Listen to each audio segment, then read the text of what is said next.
Estão prontos? Temos alguns livros para a gente conversar.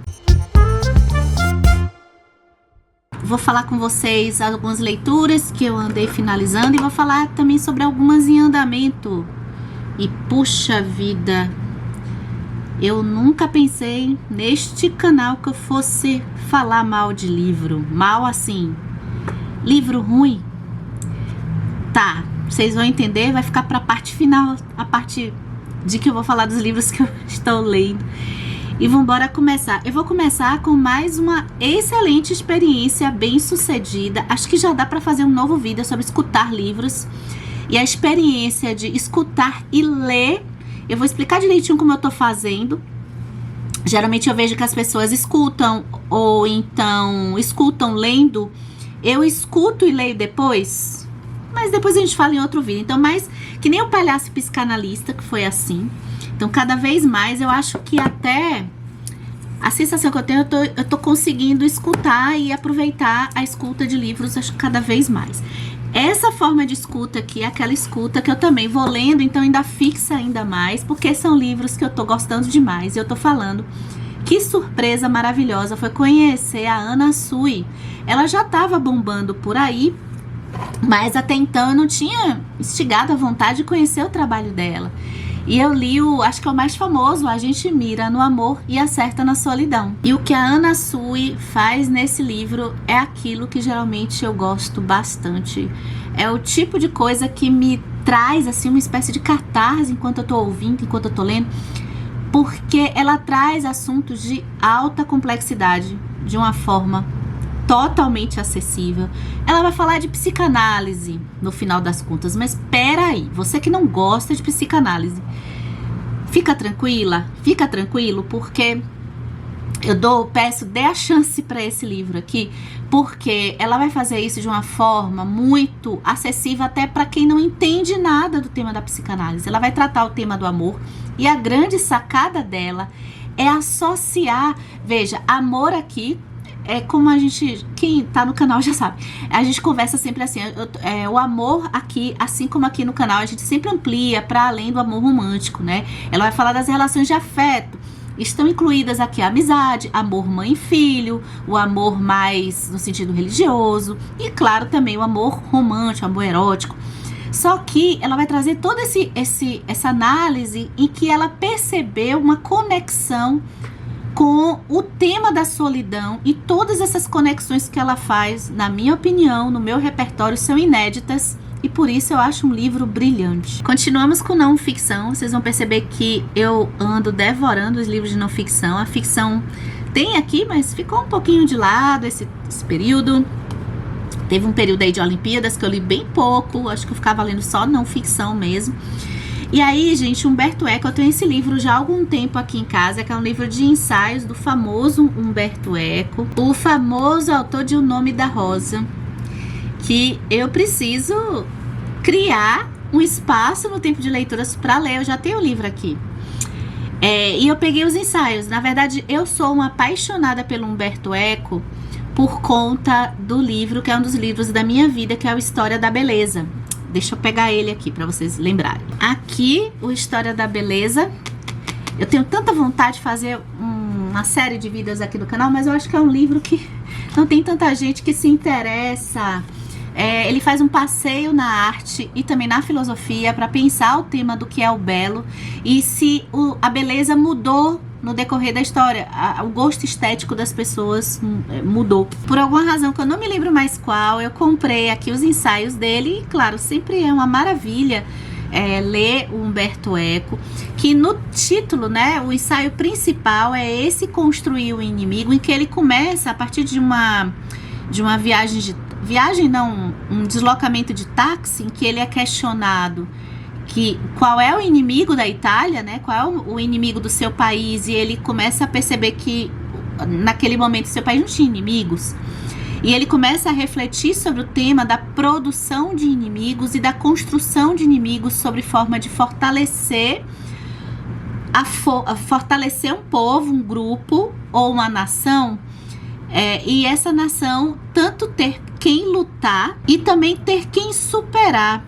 Acho que é inevitável lembrar do 1984 de George Orwell. Foi o ensaio que me remeteu imediatamente ao 1984. Tem 3 vídeos sobre ele aqui no canal, que tem uma...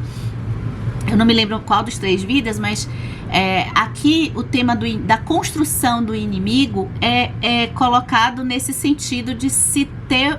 para se construir um medo de que vai ter um povo que vai querer te destruir o seu grupo, e também para que você construa forças para ter sentido para a vida por quem lutar, né?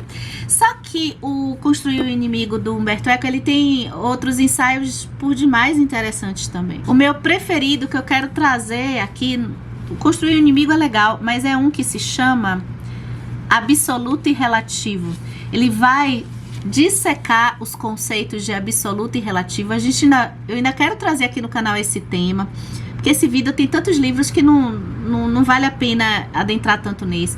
Mas de pensar os conceitos que são absolutos e os conceitos que são relativos, no meu modo de ver desse ensaio, foi uma ótima introdução a refletir sobre o tema da fake news. Os vídeos de leituras aqui do canal, acho que tem 2 vídeos que eu comento que eu estava lendo A Montanha Mágica, olha o calhamaço, do Thomas Mann, e aí finalmente eu terminei.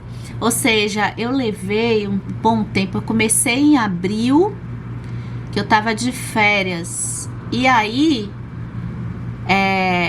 poxa vida, quase um ano com Thomas Mann, e merece, esse livro merece.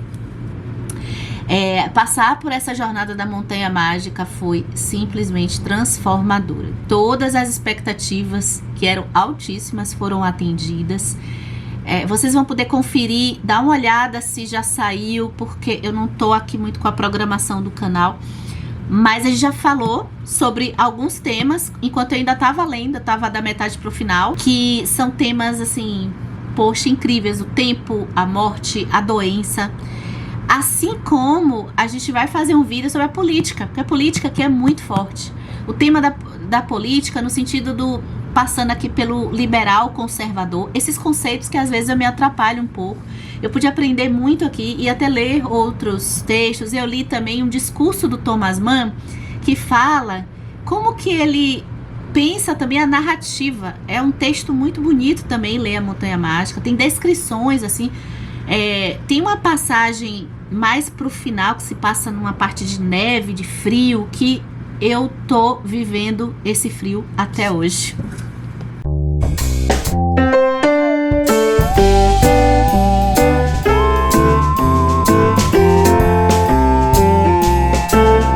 Eu li pro Leia Mulheres daqui de Salvador um livro que eu não curti tanto assim. Contemporâneo, às vezes os problemas acontecem com os contemporâneos. A escritora Lorena Portela, eu achei o livro ok, tá? Eu só acho que eu tava num momento que eu não tava muito afim de ler esse tipo de história de pessoas que vão tentando se encontrar e em farras, em locais assim, tá realmente a protagonista, que eu tô falando de Primeiro Eu Tive Que Morrer, que bagunça. Péssima comentarista literária.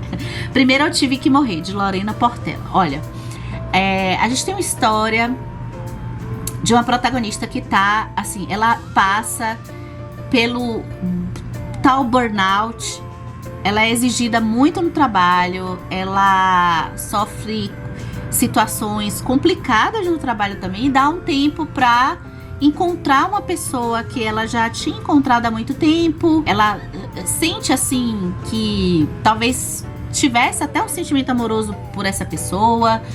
Só que no final das contas,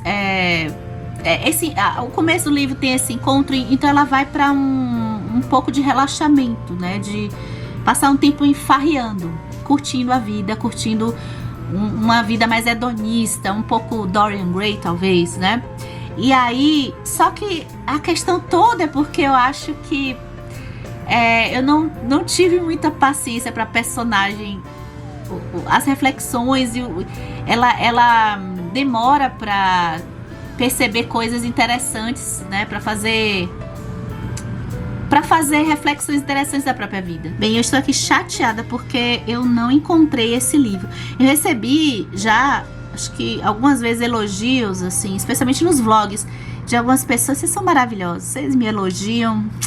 Eu fico feliz, dizendo, você é organizada, Lilica. Gente, eu perdi, eu não sei onde está um livro que eu quero falar com vocês agora. Eu já procurei e eu não sei, no carro não tá, eu não levei para casa de ninguém recentemente. Enfim, essa pessoa que talvez você... Aqui, ó, a escada, né? Que eu tava arrumando a estante não é muito arrumada, tem livro aqui atrás que eu tô escondendo. A vida da pessoa é meio bagunçada. Esse livro foi escrito por um professor nos Estados Unidos, na região do Texas, que se chama Costica Bradenton. E ele foi traduzido aqui por Luiz Gonzaga Fragoso. Olha, o passeio que ele faz é bem interessante. Ele vai falar do fracasso, eu acho que fazendo uma espécie de contraposição dessa, cada vez mais, né, culto à felicidade, culto ao sucesso, culto que o que se deve perseguir é o sucesso. É uma inversão de valor bem curiosa, porque no final das contas, as derrotas e os erros acabam nos influenciando a um sucesso, é o que ele quer mostrar, ou nos marcam mais a nos desenvolver mais do que a própria vitória em si. E faz muito sentido, eu vou pensar desde criança, eu até comentava, eu não estudava para errar na prova. Mas eu comentava às vezes em casa, meu pai achava até engraçado, achava que eu estava me justificando, que quando eu errava uma questão na prova, eu não esquecia jamais aquela questão que eu errava. Especialmente quando eu tinha errado só uma questão, ou só duas. Por quê? Porque eu memorizava muito o que a mancada que eu tinha dado para errar aquela questão. Ele vai trazer também algumas quedas que são marcadas na nossa história, como por exemplo a queda de Adão e Eva. Ele vai citar diversos cientistas e pessoas de muito sucesso e que foram até conduzidas para uma determinada área de atuação muito por conta do seu fracasso. O famoso caso do Hitler e a sua... eu acho que eu não posso falar esse nome, né? O famoso caso dele com o seu fracasso no ramo das artes, que muitas pessoas falam que pode ter contribuído para ele ir para o lado daquele nacionalismo maluco alemão. Tem curiosidades aqui sobre o Gandhi. Depois que eu li esse livro, me deu vontade de ler uma biografia do Gandhi. Enfim, gente, aquele livro interessante. Eu gostei eu concordo com algumas coisas que estão nesse livro sobre a gente achar que sempre o fracasso é negativo, embora a gente não deva sair com a nossa vida fazendo autossabotagem, fracassando intencionalmente o tempo todo.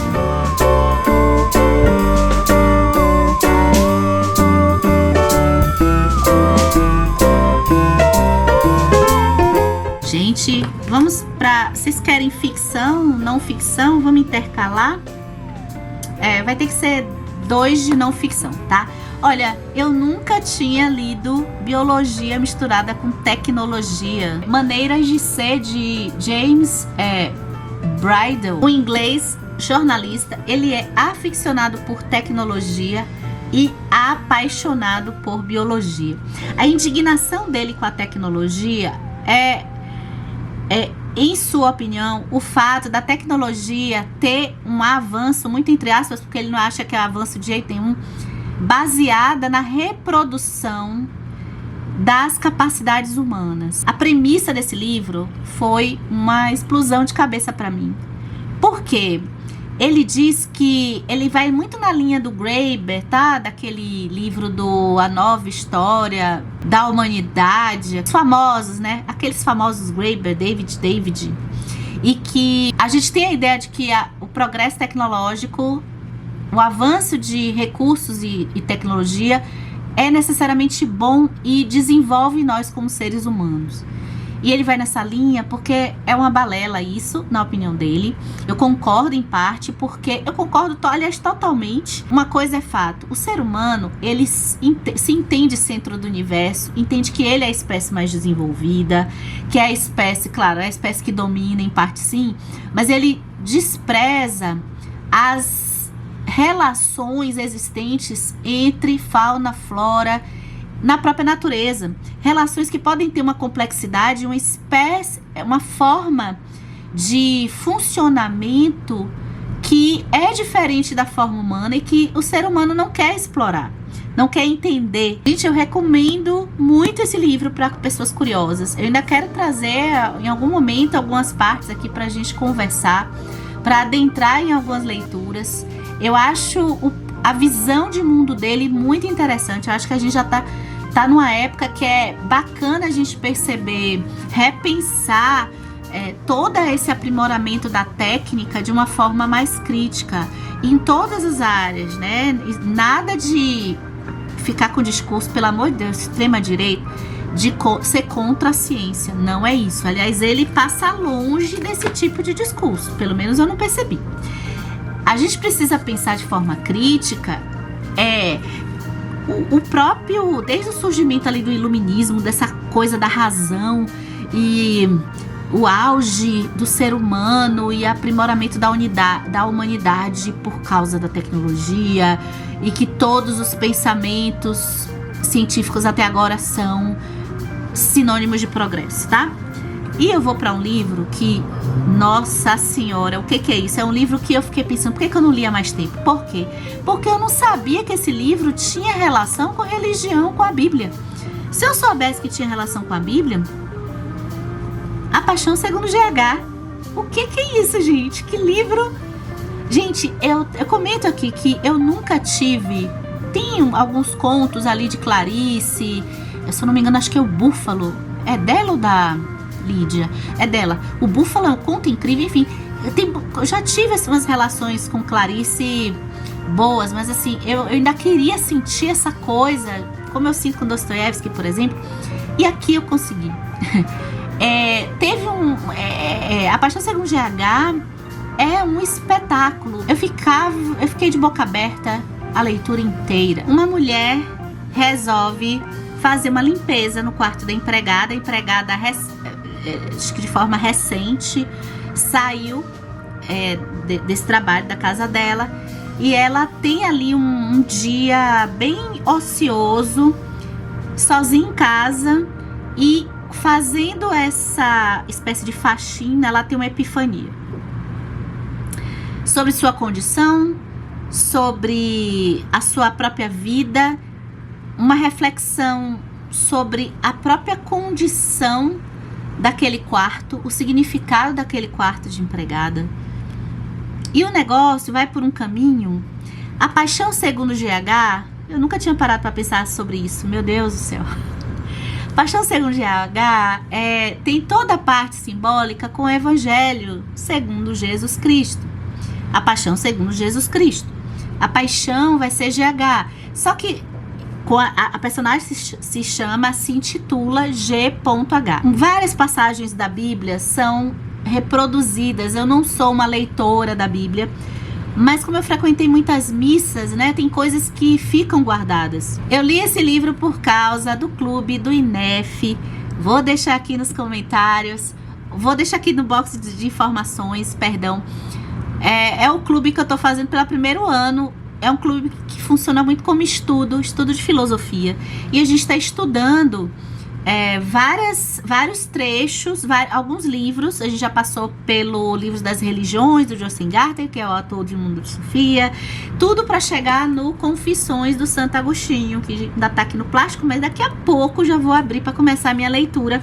Porque a Paixão Segundo GH tem diversas relações com passagens bíblicas, por sua vez.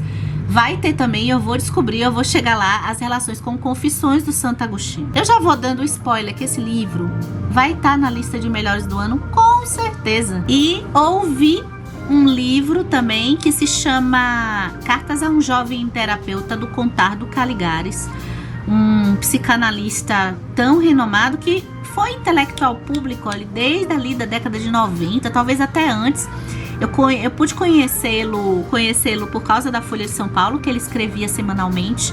Foram as primeiras colunas, assim, que me chamaram, em termos de colunista, que me chamaram a atenção ali por volta dos anos 2000. Eu cheguei a ter um livro só de colunas, de crônicas, que eram selecionadas da Folha de São Paulo dele. Um cara ultra inteligente. Ele, na verdade, não é nativo, é brasileiro, ele veio da Itália, mas se firmou aqui. É um cara de um repertório que a gente fica assim, ó, babando. Esse aqui a gente tem que controlar as expectativas, caso você tenha interesse, porque é o título exatamente. Ele fala como foi a jornada dele no começo da terapia. Ele trata de alguns assuntos mais vinculados a quem é terapeuta. Eu não sou, mas eu sou uma pessoa que eu sou curiosa, eu gosto dos assuntos da área da psicanálise. E eu acho legal, eu pude ver algumas coisas que eu já ouvi ele falando e que eu me lembro que ele escrevia. O que eu acho mais fantástico de pensamento dele é como que ele fala da questão da religião e da psicanálise no ponto de vista dele.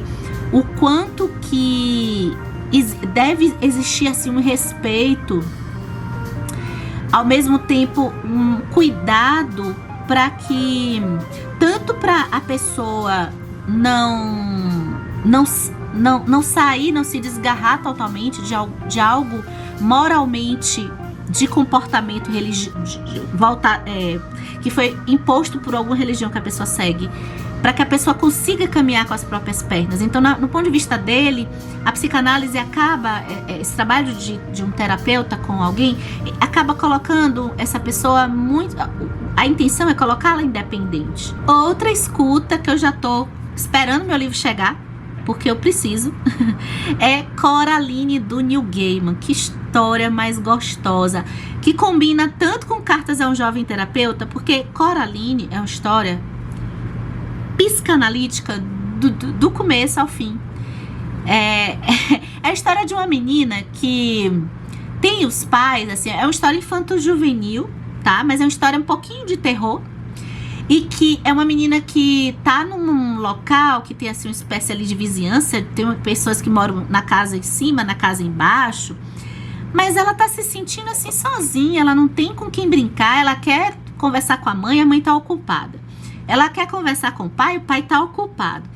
Em um determinado momento, os pais sempre estão mandando, ó, vai explorar o lugar, vai conversar com alguém, com outro. Todo mundo chama ela de Caroline, e ela detesta, porque o nome dela é Coraline.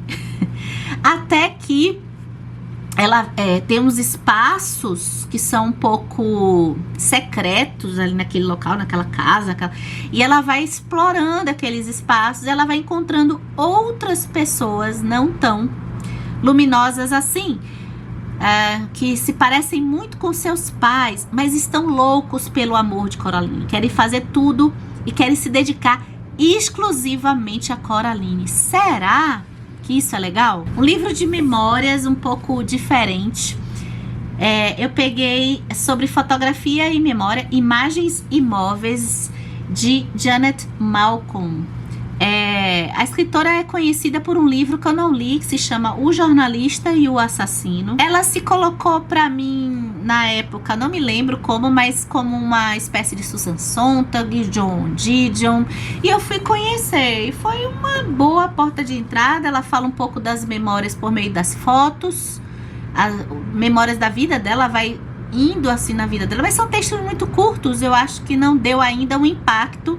Eu tenho um outro livro dela aqui também, que aí eu vou conhecer. Esse foi meio chuchu. Teve também, gente, o Pachinko, esse aqui é famoso, da Mindy Lee. Eu ia ler ano passado, aí não li. Ele é um pouco grossinho, né? Mas foi uma leitura gostosa. Esse livro ele foi prejudicado por conta das Olimpíadas. Porque eu ficava sem vontade de adentrar na história. Também não foi uma história... Assim, eu gostei bastante. Acompanha a Sonja. Ela vai engravidar. É uma sociedade na Coreia ultra moralista. E tem um rapaz que vai ajudá-la. Ele é uma espécie de pastor. Eles vão pro Japão. Sofrem preconceito lá. Tem diversos... Aquele romanção mesmo, uma espécie de novela. Então é legal, é gostoso. Eu acho que ele poderia ser aquele livro inesquecível se eu tivesse lido um pouquinho mais rápido. Eu acho que eu demorei muito, parei ali nas Olimpíadas, aí fui me desconectando com o livro. Agora eu acho que é uma história que é fácil agradar pessoas que gostam dessas espécies de romance longos, não tão longos assim, mas assim, romances que vão pegar uma moça, ela novinha, e aí ela vai ter filhos, e a gente vai acompanhar a jornada dela, dos filhos. E isso é Pachinko. Estamos indo pro final, eu sempre pergunto, vocês estão aí? Parabéns para você que ainda está aí. Nossa, você merece vários presentes. As pessoas que não estão aguentando mais assistirem vídeos um pouco mais longos, né? Deixa eu falar de um livro que eu tava economizando, porque no ano passado, peraí, deixa eu pegar. Gente, no ano passado eu li o 21 Ideias do Fronteiras do Pensamento para Compreender o Mundo Atual. Esse aqui é um compilado de palestras do projeto Fronteiras do Pensamento. Eu não sei se vocês sabem, é um projeto que desenvolve palestras no Brasil inteiro. Eu pude assistir 2 aqui em Salvador. Na época ainda era um preço que eu ainda conseguia ir. Depois eu me lembro que o preço estava um pouquinho mais alto. Eu acho que hoje eles fazem tudo online e é pago também. Nunca mais eu conferi quanto é que tá, mas tinha uma época que eu achei um preço um pouco alto pra mim. Então o que ele traz? Ele traz essas palestras, esses pensadores, e sempre são pessoas de muita relevância. São organizados por 2 filósofos, que são o Eduardo Wolff e o Fernando Schuller. E eu li, ele começou a fazer outros compilados por tema. O tema desse é o contemporâneo. Então são pensar o contemporâneo. Aqui tem quantas palestras? 7, 8. Tem 8 palestras nesse aqui. Eu amei. Olha, teve gente que eu não conhecia. Eu já tinha ouvido falar de nome, assim, mas eu não conhecia. O Kwame Anthony Appiah. Nossa, que vida esse homem passou, gente. Carlo Ginzburg, que eu já conheço, é o filho da Natalia Ginzburg. Inclusive, me deu a maior vontade de ler o livro que eu tenho dele aqui, que é Queijo e Vermes. Um historiador renomadíssimo. Tem Marina Wefford, que eu não conhecia, que vai fazer aqui um ensaio fotográfico que eu não entendi nada, mas valeu, né? Quem sabe um dia eu entendo. Aí, cadê? Tem o Luc Ferry, que me deu uma maior vontade de também ler o Luc Ferry. Lá atrás eu li um livro, o Luc Ferry é um filósofo que fala muito de mitologia, que gosta muito de pensar a religião e a filosofia, separar esses temas bem direitinho. Tem um cara aqui que eu tenho um livro dele que é sobre redes, sociedade em rede, que é o Manuel Castells, mas a palestra dele não foi muito a que me chamou a atenção. E eu conheci também um cara que ele leva o ateísmo ao nível que eu fiquei bem curiosa. Assim, a princípio eu divergi de muita coisa dele, mas eu adoro isso, porque eu sentia consistência nos argumentos dele. É o Michel Onfray.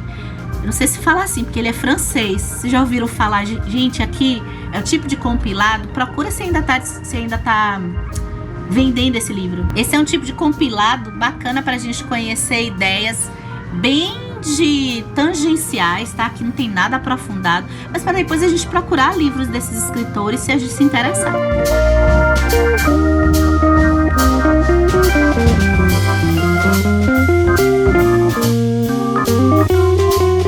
E eu termino com um livro de poesia, o único que eu li nessa leva.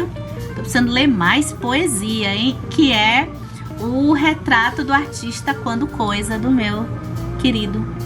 Sou apaixonada por este homem, que se chama Manuel de Barros. Aqui ele faz a maior brincadeira com a linguagem, gente. As poesias são...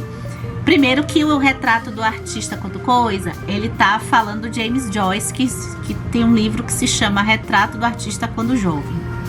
E ele faz brincadeiras de criar um mundo imaginário e chamar Rosa, Guimarães Rosa, para esse mundo. Ele vai fazer muita brincadeira, não é gramatical, mas assim, com a natureza e os animais. Já trocam as árvores por mim. Insetos me desempenham. Já posso amar as moscas como a mim mesmo. Os silêncios me praticam. De tarde o dom de latas velhas se atraca em meu olho. Mas eu tenho predomínio por lírios. Plantas desejam a minha boca para crescer, por de cima. Sou livre para o desfrute das aves. Dou meiguice aos urubus. Gente, eu sublinhei isso aqui. Coisa mais... Dou meiguice aos urubus. A gente odeia tantos urubus. Urubus come aquilo tudo. E eu dou meiguice aos urubus. A experiência de ler Manuel de Barros é um deleite. Muitas vezes, eu não sei se você vai passar por isso, né? Eu chego em casa de rotina mesmo, às vezes um pouco cansada, mente cansada. Apesar do que nenhum dia eu li esse livro à noite. Mas às vezes é uma leitura, você pegar um poema, ou 2 ou 3, de noite, gente, já vai fazer a sua noite ficar mais calma. Eu não pensei que eu ia chegar a falar que livro ruim. Esse é um livro ruim, gente. É uma pena. Conflito de Visões, do Thomas Sowell. Conflito de Visões é um livro de um teórico que é usado pelo pessoal da extrema-direita. Eu fiquei curiosa de conhecer, assim como Jordan Peterson é usado. Mas Jordan Peterson é bem melhor que ele, né? Na minha opinião. Ele vai fazer uma teoria sobre uma divisão que ele entende que existe nas pessoas, que para ele o ponto de vista é somente a pessoa vai ter uma visão restrita ou uma visão irrestrita. Então ele separou em 2, que já é um pouco complicado, mas até aí tudo bem, até porque quando eu peguei aqui, eu tô ainda elaborando, vou ficar por muito tempo, mais de ano, elaborando essa parte política do Settembrini com o Settembrini com o NAFTA. E que aqui, a princípio, parece assim, que ele tá... algumas coisas a gente pode levar para a divisão liberal-conservador, direita-esquerda. Direita-esquerda é problemática, porque é um conceito que eu tenho visto as pessoas dizerem que a gente se apega, mas a gente deve pensar até mais liberal-conservador do que direita-esquerda. E esses conceitos, eles atravessam várias outras questões, porque liberal-conservador pode ser comportamento. Eu, particularmente, eu sou muito mais progressista. Mas pensando em instituições e algumas organizações sistêmicas, eu tendo a ser um pouco mais conservadora. Enfim. Só que aqui, a questão toda do visão restrita e visão irrestrita é que, assim, de cara, a ideia, legal, ok. Com o passar das páginas, eu fui chegando na metade e fui vendo que ele não elaborou para muitos outros temas, além da justiça, da visão da igualdade. E tudo isso pautado em, sei lá, cinco intelectuais. Esses intelectuais começam a se repetir. Até o Jordan Peterson, que não tem quase referência nenhuma teórica, ele tem mais referência e repertório literário de passagens da Bíblia para fundamentar suas argumentações. Ele só passa por esses 5 caras, né? O John Stuart Mill, o Thomas Paine, às vezes, muito Burke. Eu comecei a perceber também, eu não sei se ligado à tradução, uma tendência a colocar umas frases assim, colocadas de um pouco, do ponto de vista assim, meio esquisito, eu achei um pouco imparcial, mas enfim, eu não sou especialista. Até que chegou lá na metade, pro final do livro, eu vi um erro tão horroroso, um erro mesmo da editora, né? Que não... Na tradução, eu vou falar a frase aqui, né? É um erro tão grave que depois eu fiquei sem qualquer ânimo na parte final e eu fiz uma leitura dinâmica até o final do livro, porque eu vi que ele meio que se repetiu o tempo todo. Então, é um cara que, para um intelectual, no mínimo, mais repertório, né? A frase que eu vi absurda, que eu acho, assim, de erro de edição, não sei se de lá dos Estados Unidos, mas ainda assim, eu acho que a editora aqui teria que corrigir, eu colocar uma nota, né? É somente ao avaliar a inteligência potencial dos seres humanos que os adeptos da visão restrita têm um apreço maior do que os da visão restrita. Então, o tempo todo ele tá visão restrita, visão restrita, visão restrita, visão restrita. Mas aqui errou. Um dos lados vai ser a irrestrita, mas foi colocado errado. Enfim, não deu. Mas vou deixar esse livro aqui por um tempo. Quem sabe eu volte pra ele. Olha, só tá faltando isso aqui pra terminar. Esse romance policial, que começou assim, eu meio sem... Não tava me engajando, mas depois ontem eu tive que frear mesmo, porque eu tinha que fazer exercício hoje. E aí eu já tava bem passando da minha hora de dormir e não fiquei com sono. Eu ainda demorei pra dormir, porque chegou da metade pro final, eu fiquei doida. A Família Perfeita, de Lisa Jewell. Temos a história da Libby. A Libby, ela, no aniversário dela, ela fica sabendo... Acho que ela já sabia que ela era adotada, mas ela tem uma herança a receber por conta desse aniversário, que é uma casa num bairro super chique de Londres, que é o Chelsea, esse bairro. E ela vai receber essa herança. Só que ela, ao chegar nessa casa, tem uma coisa meio estranha. Sim, ela... toda a cobertura jornalística, que ela foi sobrevivente de um suicídio coletivo que aconteceu nessa casa dessa família. Com o título. Eu não gostei muito desse título, mas aí eu teria que elaborar um pouco a história, porque pra ser a família perfeita, essa família tá longe de ser perfeita, mas poderia ser uma ironia, mas não é. Mas enfim, essa família que era a família dela. Mas a gente vai acompanhar a história em 3 narrativas.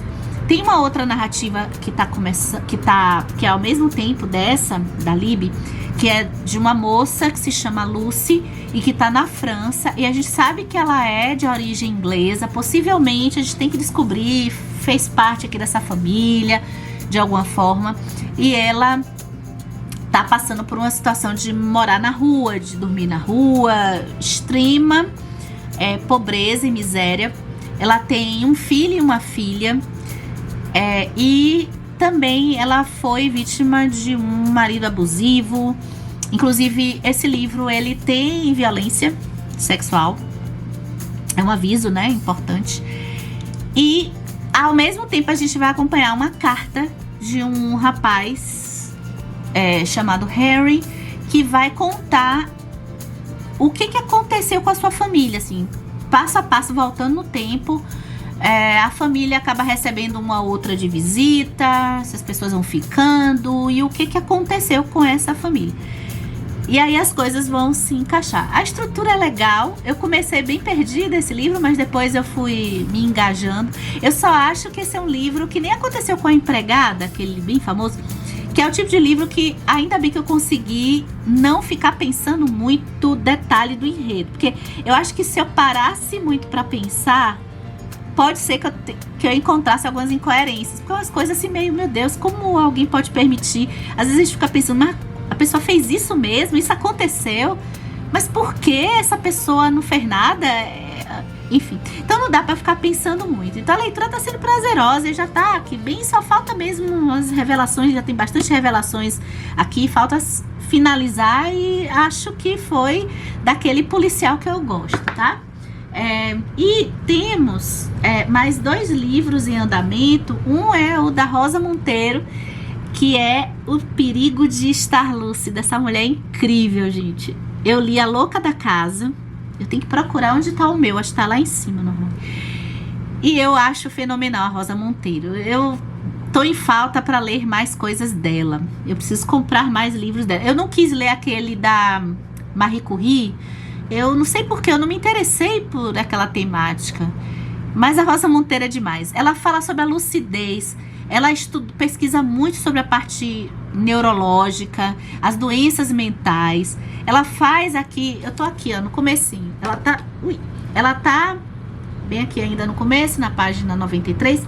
Ela faz uma relação aqui, o que é interessante, a relação de pesquisa entre a criatividade e a tendência a se perder a lucidez com o excesso de criatividade. O excesso de sensibilidade também pode fazer isso. Então tem conteúdo prático assim interessante. Ela fez uma pesquisa no assunto. E o texto dela tem partes engraçadas, assim. Eu boto assim agora as partes que eu tô achando engraçado, tô botando um símbolozinho assim de um sorriso. Então assim, Rosa Monteiro sempre é uma leitura gostosa, pelo menos tem sido, né? Eu só li 2 dela, mas é uma irreverência que combina muito comigo, do meu gosto, tá? E aqui a gente tem realmente um ensaio, um livro de não ficção.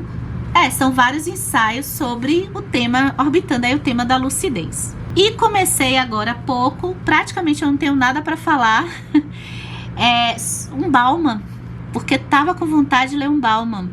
Tinha tempo que eu não lia. O Bauman é esse sociólogo que ali pela década de 90, começo dos 2000, falou muito sobre pós-modernidade e sobre liquidez, o que estava acontecendo com todos esses conceitos mais solidificados, mais consistentes, que depois foram se esvaindo, as nossas relações foram perdendo uma consistência, na opinião dele. Ele é muito crítico do consumo, o consumismo. Foi a minha porta de entrada com o Bauman. É um livro chamado Vida para o Consumo. É realmente aquele livro que você pensa um monte de vezes antes de comprar qualquer coisa, né? É a famosa frase ali que eu li, e a gente usa muito: eu consumo série, eu consumo filme, eu consumo. E é uma frase que tinha nesse livro que dizia assim: eu não consumo a roupa, eu uso a roupa. E aí eu sempre me lembro, porque quando eu falo eu não consumo um livro, eu leio o livro. E a linguagem tem uma certa diferença. Aqui, eu nunca tinha lido Arte da Vida. O Bauman fala sobre o conceito de felicidade. Ele já começa criticando essa busca pela felicidade. A teoria dele ele tá falando dessa mensuração da felicidade relacionada à situação social, à riqueza das pessoas, e que a grande maioria vai sempre buscando atingir mais, mais e mais. É um conceito furado. Nesse começo, tá? Eu já tô visualizando um vídeo bacana, porque eu já passaram aqui no canal 2 livros que eu amo sobre o tema da felicidade, uma proposta de pensar mais sob o ponto de vista filosófico, que é o André Comte Spontville eu tô olhando para ele, o Felicidade Desesperadamente, e o livro da conversa do Pondé com é o Clovis Felicidade, Modos de Usar, ou é o Clovis, o Cortella e o Karnal. Então eu tô com vontade de pegar, depois que eu terminar de ler os 3 livros, e a gente fazer um passeio aqui sobre o tema da felicidade, tá? Bem, acho que é isso, terminamos, finalmente. Como é que foi? Conseguiram? Deixa aqui nos comentários os livros que vocês andaram lendo, pra gente estimular essa conversa. Eu já tô com alguns livros que vocês me recomendaram nos vídeos passados, já tô com alguns aqui pra fazer a leitura, e é isso, gente, até o próximo vídeo.